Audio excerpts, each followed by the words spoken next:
Welcome to this course Development Economics 2, and here in this lecture we are going to talk about the topic demographic transition part 2. So what we learn in this lecture, we'll learn about, we are going to do a quick recap first, then we are going to talk about Malthusian population trap and then its critical evaluation. So in the quick recap, I must point out that how did we start this course on development economics? We started with briefly discussing the issues and definitions of development, underdevelopment, different properties of underdevelopment for many countries. We have taken many country experiences, etc. Right? And then we tried to connect the idea of development with the idea of demography, right? So while discussing the ideas of demography, we started with the basic definitions like birth rate, death rate, total fertility rate, and we also started to discuss different country studies regarding all these rates. We also then discussed about the concept of dependency ratio and simple definition of dependency ratio, then complex and advanced definitions of dependency ratio.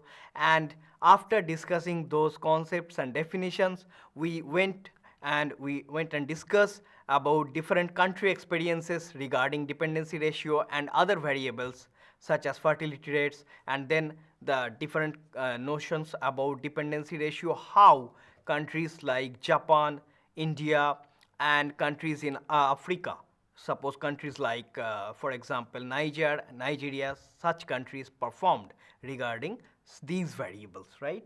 And then in the last lecture we introduced this important concept called demographic transition, and while discussing demographic transition we did talk about the case of developed countries, and also we talked about the case of developing countries.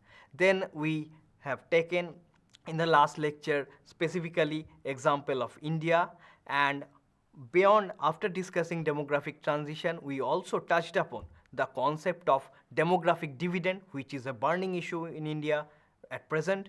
The demographic dividend, whether India can reap the demographic dividend or not, and the possibility of demographic disaster, right? Those are the topics we covered in the earlier lectures. Now we are going to start with two very important questions, right? These questions are related. What are the questions? When and under what conditions are developing nations likely to experience falling birth rates and a slower expansion of population? What are the principal determinants or causes of high fertility rates in developing countries? So what are the principal determinants, or what are the factors responsible for higher fertility rates in developing countries? To answer or to address such questions, we need to discuss in detail the concept of Malthusian population trap. What is this concept? So let us take the first question. The question is, who is Malthus and what is Malthusian population trap?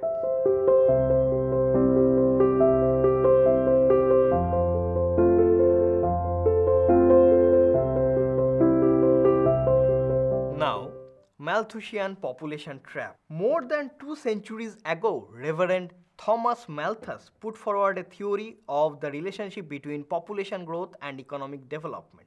So Malthus was one of the first scholars who actually tried to connect the idea of population growth with the idea of economic development. In his essay, in his work of 1798, Essay on the Principle of Population, Malthus postulated a universal tendency for the population of a country to grow at a geometric rate, doubling every 30 to 40 years unless checked by dwindling food supplies. And basically, in simple terms, I can summarize the Malthus' concept in this way, that food supply is growing almost at arithmetic progression rate. Population growth rate is happening usually almost at a rate of geometric progression. So there will be a mismatch, there will be a divergence, which will create many problems and will result in a stable and low population growth rate, right? So, Malthus is saying that due to diminishing returns to factor of production such as land, food supply could expand only at a roughly arithmetic rate. As each member of the population would have less land to work, his or her marginal contribution to food production would actually start to decline. Because the growth in food supplies could not keep pace with the increasing population, as a result, per capita income, which is defined in an agrarian society simply as per capita food production, would have a tendency to fall so low as to lead to a stable population at a subsistence level. So, that is the key idea, that food production cannot keep up with the pace of population growth rate. So, as a result, there will be a divergence and which will check the population growth. So, what is Malthus's cure? Malthus referred or suggested actually moral restraint and limit the number of their progeny. So, that is the Malthus's guideline. So, hence we might regard Malthus indirectly and inadvertently as the father of the modern birth control movement. So, through Malthus suggested to control population, reduce fertility rate through moral restraint, right? So, now let me go to the definition of Malthusian population trap. The threshold population level anticipated by Thomas Malthus, at which population increase was bound to stop because life-sustaining resources which increase at an arithmetic rate would be insufficient to support human population which increases at a geometric rate. So, modern economists actually named this concept low level equilibrium trap or Malthusian population trap in a technical way, and we are going to discuss that using this particular diagram. Let us focus on the x-axis and y-axis. In the x-axis we are measuring income per capita, that means per head income, and in the y-axis we are measuring population growth rate and total income growth rate. So, please think about it, please focus that in the y-axis we are measuring two growth rates, population growth rate and total income growth rate, and in the x-axis we are measuring income per capita. Now, we are going to explain this topic of Malthusian population trap, and let us try to understand the concept of low level equilibrium trap in this context. Diagrammatically, the basic Malthusian model can be illustrated by comparing the shape and position of different curves. So, in this figure, representing population growth rates and aggregate income growth rates, when these two curves are each plotted against levels of per capita income. So, once again in the vertical axis we plot numerical percentage changes, both positive and negative, in the two principal variables under consideration, total population and aggregate income. And on the horizontal axis are levels of per capita income or income per head, right. So, the per capita income growth by definition also say it is the difference between income growth and population growth. So, this is very important. Per capita income growth happens, and that is as a part the definition of per capita income growth can be defined as the difference between income growth and population growth, right. So, this part we will see, this part will be very important in our explanation. Whenever the rate of total income growth is greater than the rate of population growth, income per capita is rising. This corresponds to moving to the right along the x-axis. So, please try to understand, whenever income growth rate is higher than the population growth rate, As a result, income per capita rises. It implies a rightward movement from the origin, a rightward movement along the x-axis. When rate of total income growth is less than the rate of population growth, income per capita is falling, moving to the left along the x-axis. And when these rates are equal, income per capita is unchanging, it is not changing. So, once again, if population growth rate is higher than the income growth rate, then income per capita falls, and so there will be a movement along the x-axis towards the left side, right? And the trap, the low level equilibrium trap, is happening at the point S. Let us try to understand in deeper way the understanding of low level equilibrium trap here. So, first consider population growth.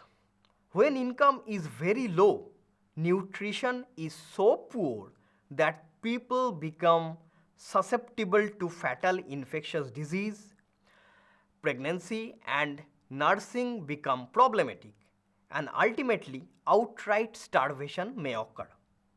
This is shown on the left in the figure.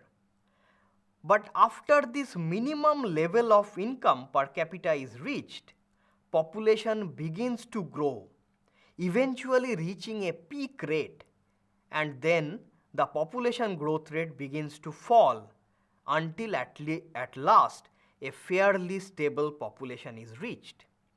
Note that this pattern of population growth, first increasing and then decreasing as per capita income rises, corresponds to the pattern of the demographic transition.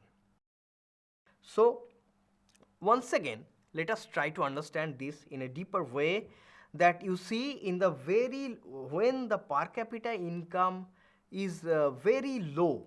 So, at that period, at that time, population growth rate also is very low. But after per capita income rises to a certain extent, then population growth rate increases and it picked up, then it rises further and faster, and then eventually it comes down. So, total income growth becomes greater as the economy develops and income per capita rises. An economic reason for this positive relationship is the assumption that savings vary positively with income per capita. Countries with higher per capita incomes are assumed to be capable of generating higher savings rates and thus more investment. Given a Harrod-Domar type model of economic growth, higher savings rates mean higher rates of aggregate income growth, eventually growth levels of at a maximum. So, the next question in this lecture is this equilibrium a stable equilibrium or an unstable one? So, we have tried to show the low level equilibrium, which is a trap for the economy here, and now we are asking the question, is this equilibrium a stable one or unstable one?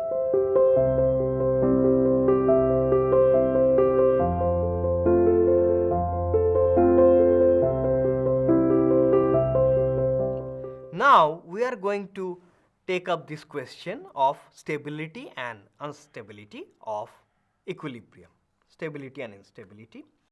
So, understanding the stability of equilibrium, before going to the Malthusian population trap, before going to understand that equilibrium, before that let us try to understand this issue of stability from the general equilibrium perspective, from a general concept. In a general way, please consider this, let us consider this usual demand and supply diagram, right? And in this demand and supply diagram, you see, if this P in the x-axis we are measuring quantity, in the y-axis we are measuring price. Now you see E is the point E is the equilibrium point here. Now the question is whether this equilibrium is stable or not. Now how to check the stability? Let us check the stability. If we perturb the price, the equilibrium price little bit, in the upward direction or in the downward direction. Suppose we disturb the equilibrium price in the upward direction, what will happen? There will be excess supply, and we know that excess supply actually causes price to decline. So price will come down as shown by the blue arrow and equilibrium will be restored. Similarly, if we disturb the equilibrium in a downward way, so if price becomes P2, then there will be excess demand, and due to excess demand we all know price rises. There will be a pressure on price to rise, so which is shown by the green arrow, and price will go up to the equilibrium level and equilibrium will be restored once again. So that's how we can check the stability of any equilibrium. So this is one example in a general way. Now we are going for the stability check for our context in the Malthusian population trap. So we have already mentioned that S is the equilibrium and S is the low level equilibrium trap, right? So now let us check whether it is a stable equilibrium or not. How to check? We can let us apply the same technique here. If we disturb this equilibrium in a leftward way, then what can we see? We can observe that in the left, to the left of the point S, the total income growth is higher than the population growth rate. Total income growth rate is higher than the population growth rate, which means the income per capita would rise and there will be a rightward movement along the x-axis towards the point S, and as a result the equilibrium will be restored. Now if we disturb the equilibrium towards right, so if we do that, then we will see the opposite thing.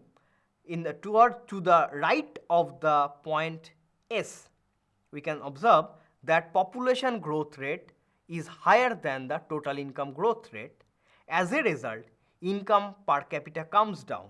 As income per capita becomes lower, there will be a leftward movement towards the origin along the x-axis, and then there will be a movement towards the equilibrium, and the equilibrium will be restored once again. So in this way we can check the stability of the equilibrium, and we can comment the equilibrium is stable. In the Malthusian population trap or in the low level equilibrium trap, the trap is stable. So as the equilibrium is stable, so country would keep coming and fall. In many countries, many developing countries may not avoid this trap and may keep coming to this trap, which is a stable equilibrium. Now stability, so this is the case for stability and instability. If per capita income can somehow reach a threshold level labeled at T in this figure, so from that point population growth is less than total income growth, and thus per capita income grows continually at a rate such as 2% per year or so. So the point is that very significant, that if in the figure the system can somehow reach the point till T, beyond this system can expand on its own and per capita income can grow. Next, view of neo-Malthusians. According to modern day neo-Malthusians, poor nations will never be able to rise much above their subsistence levels of per capita income unless they initiate preventive checks such as birth control on the population. Right? In the absence of such preventive checks, Malthusian positive checks such as starvation, disease, wars on population growth will inevitably provide the restraining force. So let us take the next question. How does a country escape from the Malthusian population trap? Is there a possibility of escape? How can a country escape from Malthusian population trap?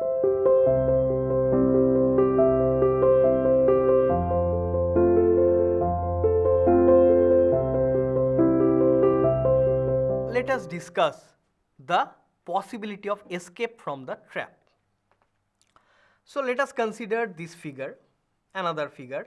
In this figure, you please observe that total income growth curve has shifted upward, right?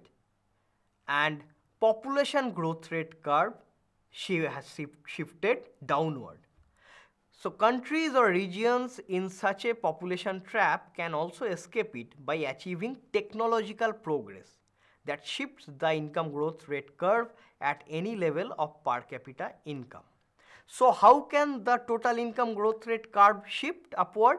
It can shift due to technological progress, right? And it may be able to achieve, a country may be able to achieve changes in economic institutions and culture through social progress that shifts the population growth curve down. In this way, the population trap or the low level equilibrium is eliminated altogether and the economy is able to proceed with self-sustaining growth. As in this figure, there is no intersection in between these two curves, so there is no low level equilibrium trap, right? Once again, please try to understand the escape. So one way to escape is through technological progress by shifting the total income growth curve upward. And two, the second way, another way of possible escape is by shifting the population growth rate curve downward through social progress, through changes in economic institutions, etc. In this way, as there is no intersection, nowhere these two curves are intersecting each other, so there is no possibility of low level equilibrium trap or Malthusian population trap here. So now let us come to the point of criticisms of Malthusian model. What are the modern day criticisms of this model? First, the model ignores the enormous impact of technological progress. So Malthus subscribed and actually propagated a pessimistic kind of view about human civilization, that due to this unchecked population growth rate and due to the lower productivity in the land and lower level of food supply, and ultimately there will be a doomsday kind of scenario or so. But he, at that time, he could not foresee the case of technological progress. So he missed the part of technological progress. So that is the criticism number one. The history of modern economic growth has been closely associated with rapid technological progress in the form of a continuous series of scientific, technological, and social inventions and innovations. Increasing rather than decreasing returns to scale have been a distinguishing feature of the modern growth epoch. While Malthus was basically correct in assuming a limited supply of land, he did not, and in fairness could not at that time anticipate the manner in which technological progress would enhance productivity in such a way, in such a great extent. So he could not anticipate that technological progress could enhance productivity in such a great extent that in today's world, although there are hunger, but we don't have insufficiency in food production. Food production wise, we are in a surplus state, right? Second criticism is that the trap focuses on its assumption that national rates of population increase are directly or positively related to the level of national per capita income. According to this assumption, at relatively low levels of per capita income, we should expect to find population growth rates increasing with increasing per capita income. But research indicates that there appears to be no clear correlation between population growth rates and levels of per capita income. So we can summarize the criticisms of Malthusian population trap. Number one, they do not take adequate account of the role and impact of technological progress. Number two, they are based on these models based on Malthusian understanding, these models are based on a hypothesis about a macro relationship between population growth and levels of per capita income that does not stand up to empirical testing of the modern period. Another approach to the question of population and development centers on the microeconomics of family size decision making, in which individual and not aggregate levels of living become the principal determinant of a family's decision to have more or fewer children. So what are the take home points? So before going to the take home points, the one last point is that the modern day analysis is actually focusing on micro decision making about family size rather than taking macro perspectives of total income growth or total population growth, etc. Right? What are the take home points? In this lecture, we have discussed the relationship between per capita income growth and population growth. Right? We have discussed in detail the topic, the concept of Malthusian population trap. We have also discussed the issue of stability about the Malthusian population trap, and then we have discussed the criticisms of Malthusian population trap. Thank you.